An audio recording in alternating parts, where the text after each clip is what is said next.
afraid of the dark.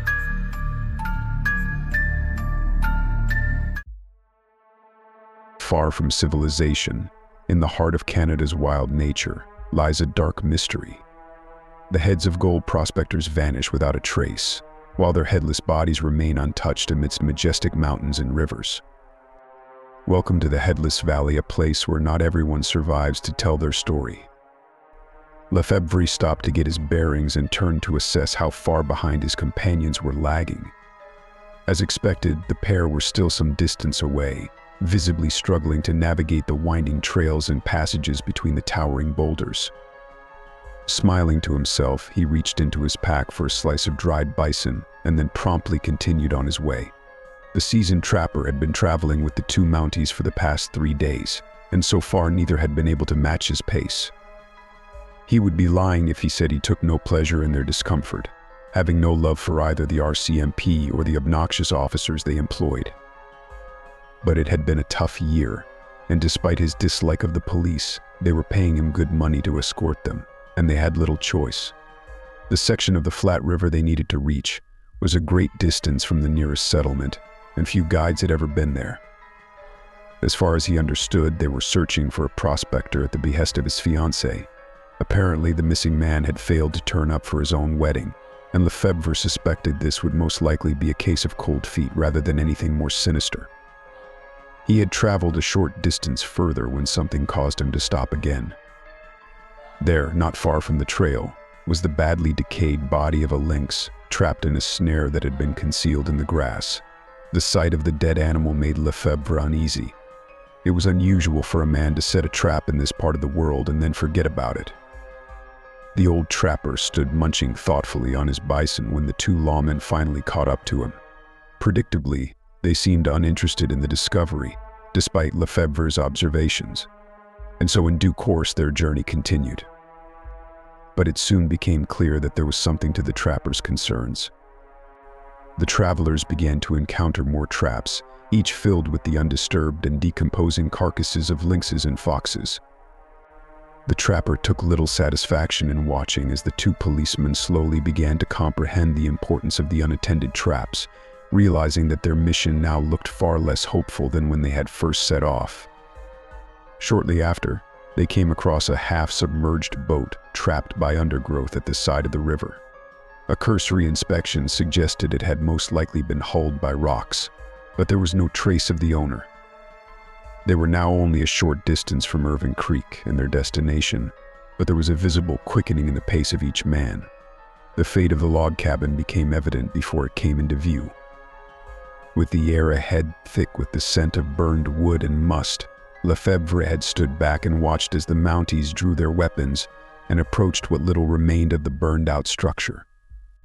He was more interested in what might be hidden in the trees surrounding them than in the blackened ruins before them.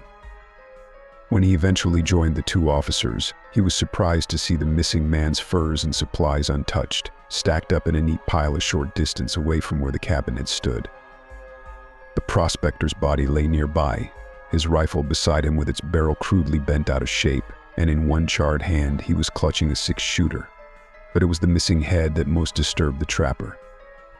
Lefebvre had grown up hearing stories of what happened to people who died in this valley and had no intention of joining their ranks.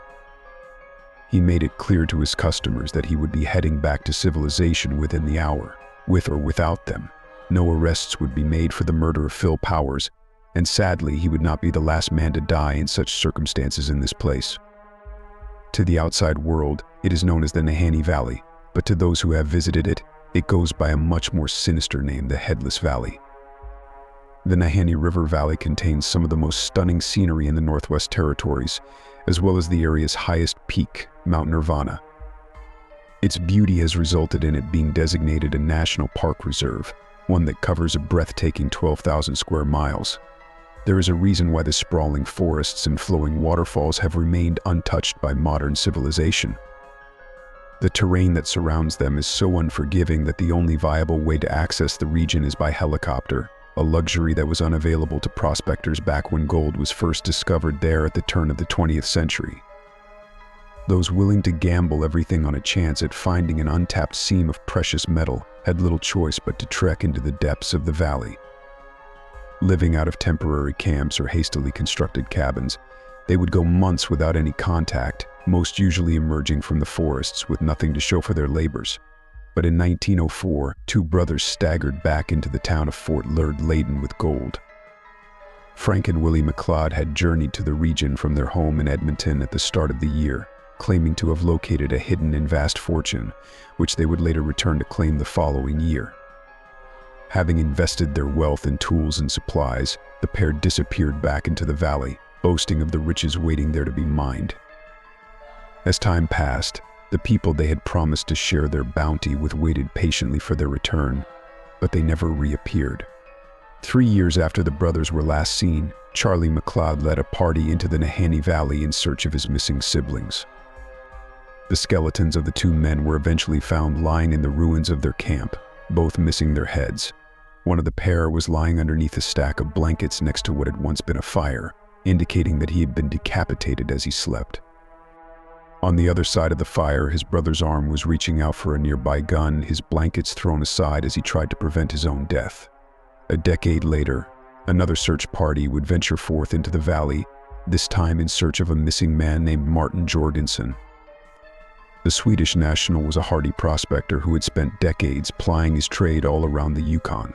In 1917, Jorgensen had sent a message to the neighboring town of Ross River, telling a friend there named Poole Field that he had struck it rich. This was the last that was heard from him, and the following year, Field located Jorgensen lying dead in his burned-out cabin, his head missing. 4 years later, a pair of prospectors stumbled across the frozen body of a trapper named John O'Ryan. The former soldier had survived the horrors of the Great War only to meet his fate in the Nahanni Valley, and the manner of his death would prove shocking to those who found him. O'Ryan was sitting, fully clothed and frozen, next to the smoldering remains of his campfire.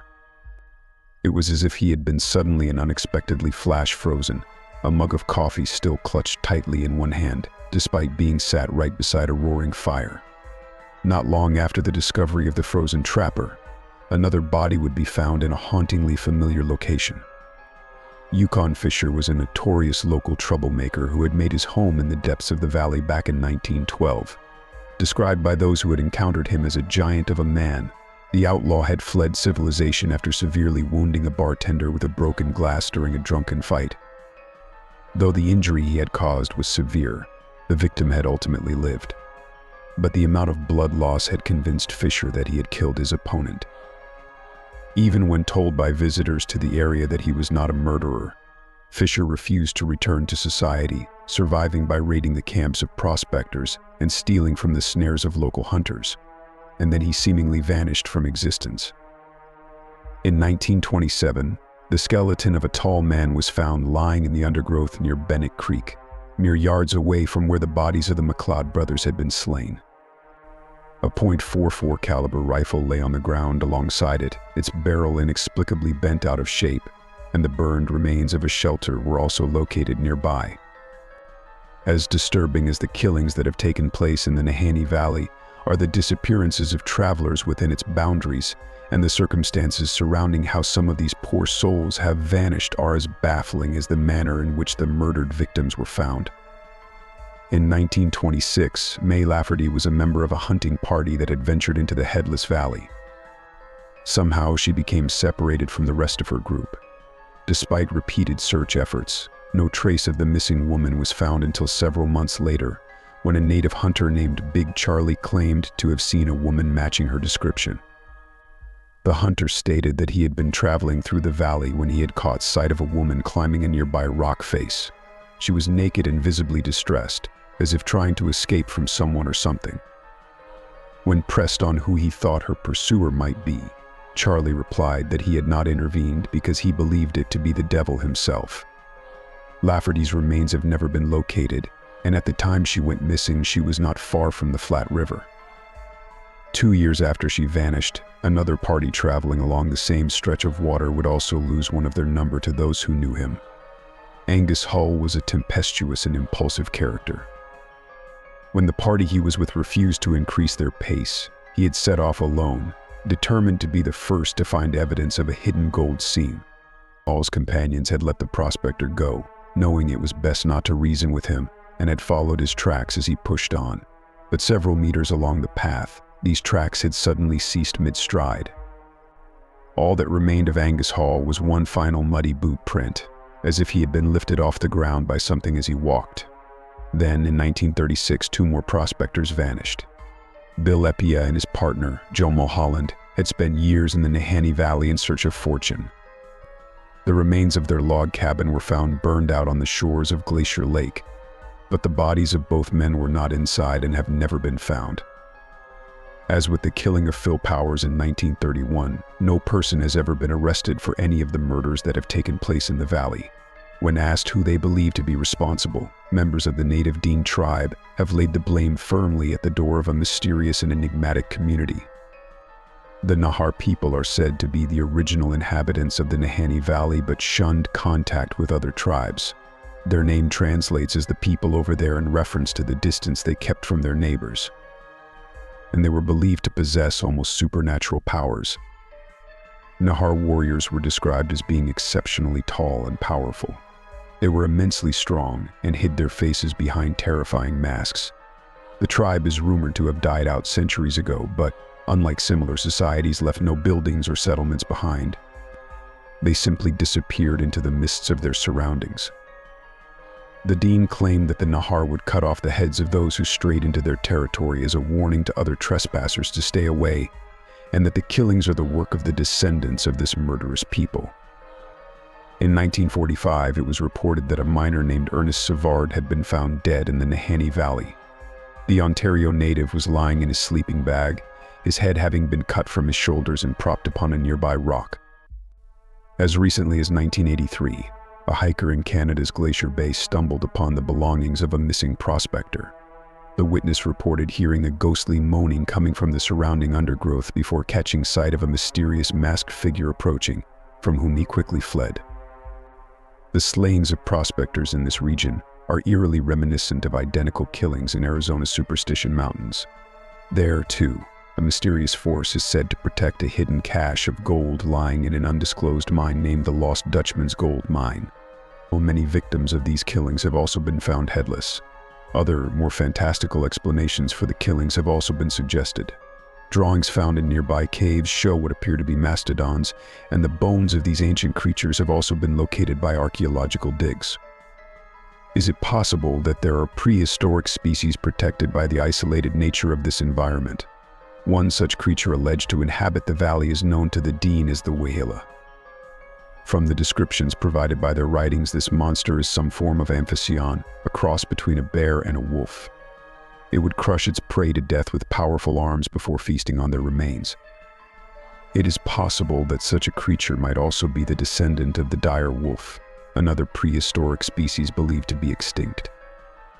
There are also rumors of a race of strange creatures known as the Nook, fur-covered humanoids who carry primitive clubs and cook the bodies of those they kill before eating them. A string of UFO sightings throughout the region's history completes the full set of supernatural explanations. And while the prevailing belief is that the victims of the Headless Valley are most likely the victims of greedy and far more human killers, the haunting stillness of the region makes such propositions seem entirely plausible. As with the legend of the Lost Dutchman's Mine, it seems that mysterious forces seek to frustrate the efforts of people to mine gold from beneath the surface of the North American continent. And whether such killers are paranormal in nature or altogether human, they continue to operate beyond detection. So, if you find yourself gripped by a desire to chase fabled fortune in the untouched wilds of North America, take caution from the fates of those who have gone before. Do not become another victim of the Headless Valley.